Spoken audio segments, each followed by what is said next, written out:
கிறிஸ்து இயேசுவில் அன்புமிக்க அருமையான சகோதர சகோதரிகளே, கோயம்புத்தூரிலிருந்து ஈரோட்டிற்கு ஒரு பேருந்து வந்து கொண்டிருக்கிறது. அந்த பேருந்தில் ஒரு இடத்துல ஒரு 50 வயது மதிக்கத்தக்க ஒரு பெண்மணி ஏறுகிறாள். பஸ்ஸில் ஏறி இடத்தை பிடிச்சிட்டு தன்னுடைய பேக்கை மேலே வச்சுட்டு அப்படியே அமர்ந்திருக்கிறாள். அந்த பஸ்ஸு அப்படியே போய்கிட்டே இருக்கு.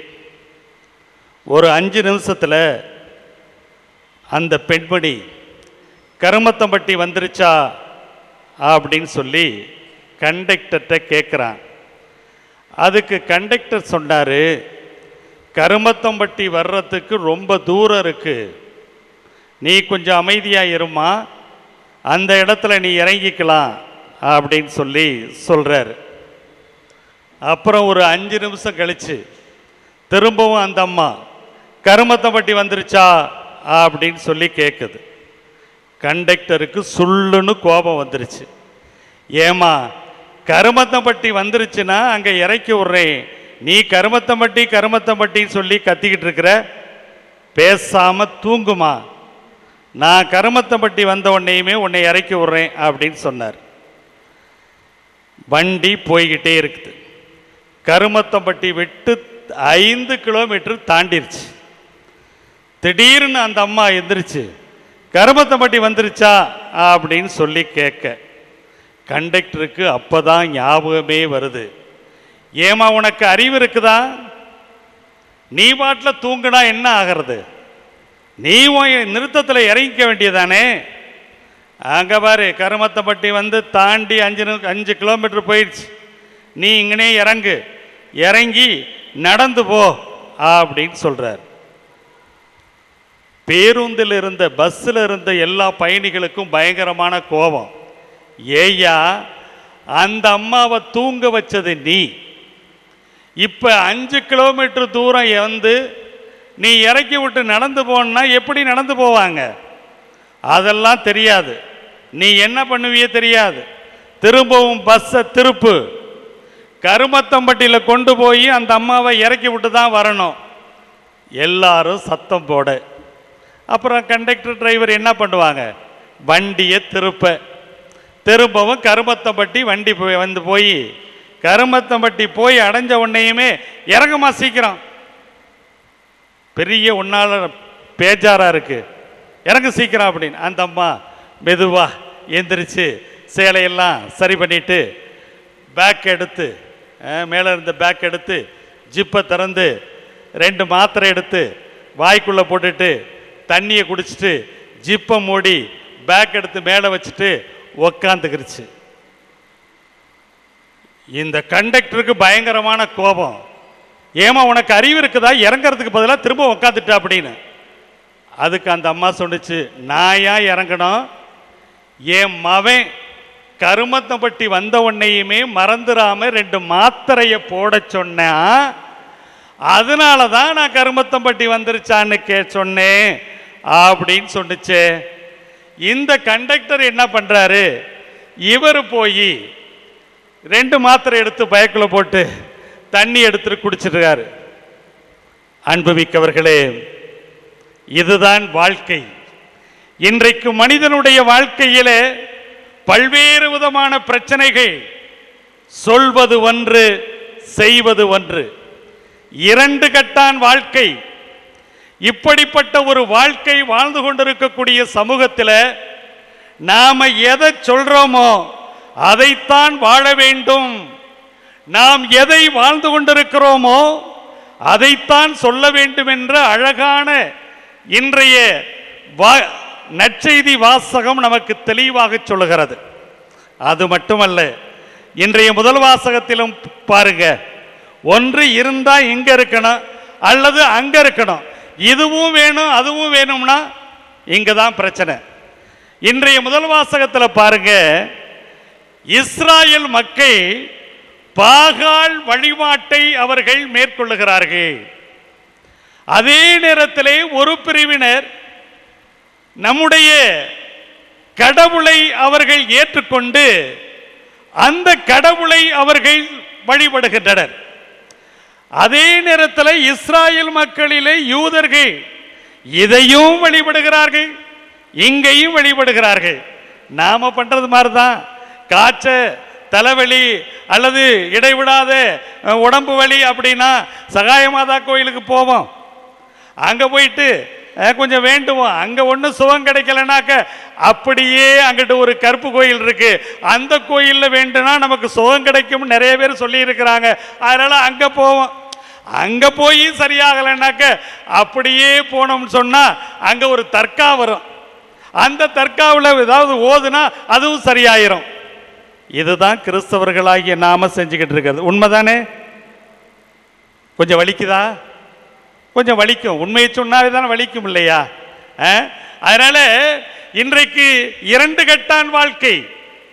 எது உண்மையான கடவுள், நாம் எதை வழிபடுகிறோம் அப்படிங்கிறதுக்கு இன்றைக்கு எலியா இறைவாக்கினர் தெளிவாக கடவுள் யார் அப்படிங்கிறத தெளிவாக உணர்த்துகிறார். அதுக்குத்தான் பாகால் வழிபாட்டை மேற்கொண்ட அந்த இஸ்ராயல் மக்களை கடவுள் அவர் அல்ல, பாகால் அல்ல, உண்மையான கடவுள் யாவே கடவுள். எனவே யாவே கடவுளைத்தான் நீங்கள் உண்மையான கடவுளாக நீங்கள் போற்ற வேண்டும் அப்படின்னு சொல்லும் போது பாகாலை வழிபட்டவர்கள் என்ன பண்றாங்க? இல்ல இல்ல, எங்க தெய்வம் தான் பாகால் வழிபாடு தான் உண்மையான வழிபாடு, உண்மையான தெய்வம் சொன்னாங்க. அப்படின்னா பெட்டு கட்டுறியா அப்படின்ட்டாரு. யாரு? எலியா இறைவாக்கினர். அவர் என்ன சொல்றாரு? இங்க பாருங்க, பலிபீடத்துல கொளுத்த காளைகளினுடைய அந்த இறைச்சியை நான் வைக்கிறேன், உண்மையான உங்களுடைய கடவுளாக இருந்தால் அதனை எரித்து விடட்டும் என்று சொன்னார். என்ன நடந்துச்சு? எரிக்க முடிச்சா? முடியல. ஆனா யாவே கடவுள் அங்க எல்லாவற்றையும் எரித்து விடுகிறார்.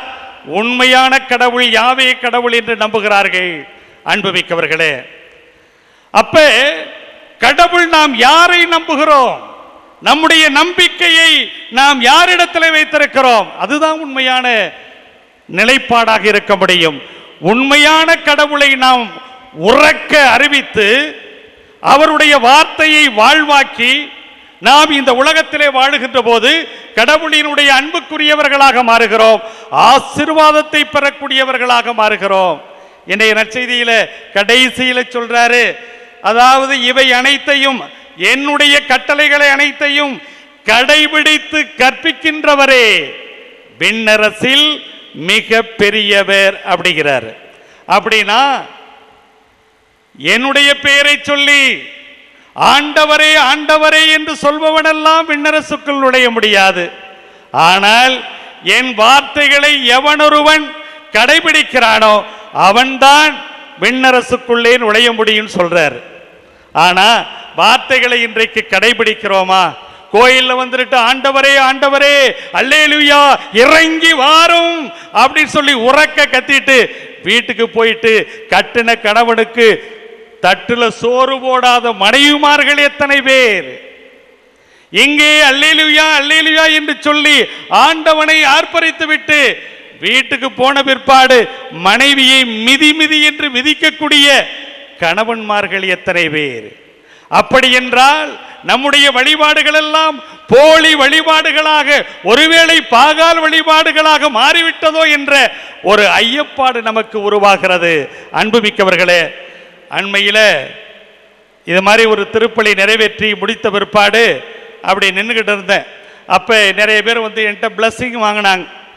அப்போ எல்லாத்துக்கும் பிளஸ்ஸிங் போட்டுட்டு இருக்கும்போது ஒரு ஃபேமிலி வந்தாங்க, கணவன் மனைவி 2 பிள்ளைங்க. அவங்க வந்துட்டு ஃபாதர் ப்ரேயர் பண்ணுங்க ஃபாதர் அப்படின்னாங்க. அவங்க நாங்கள் இந்து குடும்பம் ஃபாதர், எங்கள் ப்ரேயர் பண்ணுங்க. இப்போ சகாயமாதா அன்னை இந்த ஆலயத்தை நோக்கி பல்வேறு விதமான மதத்தை சார்ந்தவர்கள் எல்லாம் வருகிறார்கள்.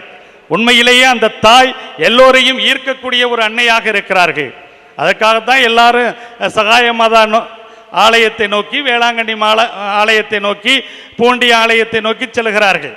அப்படி அந்த குடும்பத்தினர் வந்து ஃபாதர் ப்ரேயர் பண்ணுங்க ஃபாதர்னு சொல்லும்போது என்ன கருத்துக்காக ப்ரேயர் பண்ணணும் அப்படின்னு சொல்லி கேட்டேன். அப்போ அவங்க சொன்னாங்க, எங்களுக்கு 2 வீடு இருக்குது, ஒரு வீட்டில் நாங்கள் இருக்கிறோம், இன்னொரு வீட்டில் நாங்கள் வாடகைக்கு விட்டுருக்கிறோம். அப்போ வாடகைக்கு இருந்தவங்க 2 மாதத்துக்கு முன்னாடி காலி பண்ணி போயிட்டாங்க ஃபாதர். அதனால் அந்த வீட்டுக்கு ஒரு கிறிஸ்தவ குடும்பம் வரணும்னு வேண்டிக்கங்க அப்படின்னு சொல்லி அந்த அம்மா சொன்னிச்சு. அப்போ நான் கேட்டேன், ஏம்மா கிறிஸ்தவ குடும்பம்தான் வாடகைக்கு வரணுமா? ஏன் ஒரு இந்து சகோதரர் குடும்பம் வரக்கூடாதா? ஒரு முஸ்லீம் குடும்பம் வரக்கூடாதா? ஏன் கிறிஸ்தவ குடும்பம் தான் வரணும்னு சொல்றீங்க அப்படின்னு சொல்லும்போது அவங்க சொன்னாங்க, கிறிஸ்தவங்க நல்லவங்க, நேர்மையா இருப்பாங்க, உண்மை பேசுவாங்க, பொய் சொல்ல மாட்டாங்க, பிறரை ஏமாற்ற மாட்டாங்க அப்படின்னு அடுக்கிட்டு போனாங்க. நமக்குத்தான் தெரியும் நம்ம லட்சணம், நமக்குத்தான் தெரியும் நம்ம லட்சணம். ஆனால் நம்மை பற்றி பிற மதத்தினர் எவ்வளவு பெரிய ஒரு அபிப்பிராயத்தை கொண்டிருக்கிறார்கள். அப்படின்னா கிறிஸ்தவர்களாகிய நாம் கிறிஸ்தவ முறைப்படி இன்றைக்கு வாழ்ந்து கொண்டிருக்கிறோமா என்பதுதான் மிகப்பெரிய கேள்விக்குறியாக இருக்கிறது. எனவேதான் இன்னைக்கு வாயாலே வடை சுடக்கூடியவர்கள் நிறைய பேர் இருக்கிறாங்க. நல்ல பிரசங்கம் வைப்பாங்க, நல்லா பேசுவாங்க, எல்லாமே செய்வாங்க, ஆனால் வாழ்க்கை ஜீரோ. வாழ்க்கை கிறிஸ்தவத்தை வெளிப்படுத்தக்கூடிய ஒரு வாழ்க்கையாக இருக்க வேண்டும். எனவேதான் எவனொருவன் கடவுளினுடைய வார்த்தைகளை கடைபிடிக்கிறானோ, அப்படின்னா கடவுளுடைய வார்த்தை என்ன சொல்லுகிறது? அன்பு செய், ஏற்றுக்கொள், மன்னிப்பு கொடு, இரக்கம் வை, அப்படிங்கிறது சொல்லுது. இவைகளை நாம் பின்பற்றுகின்ற போது கடவுளினுடைய ஆசீர்வாதத்தை பெறுகிறோம். அப்படி என்றால் இன்றைக்கு கடவுளினுடைய ஆசீர்வாதத்தை பெறக்கூடிய வகையில் நம்முடைய வாழ்க்கை இருக்கிறதா என்ற சிந்தனைகளோடு இந்த திருவிருந்திலே நாம் பங்கெடுப்போம். ஆமீன்.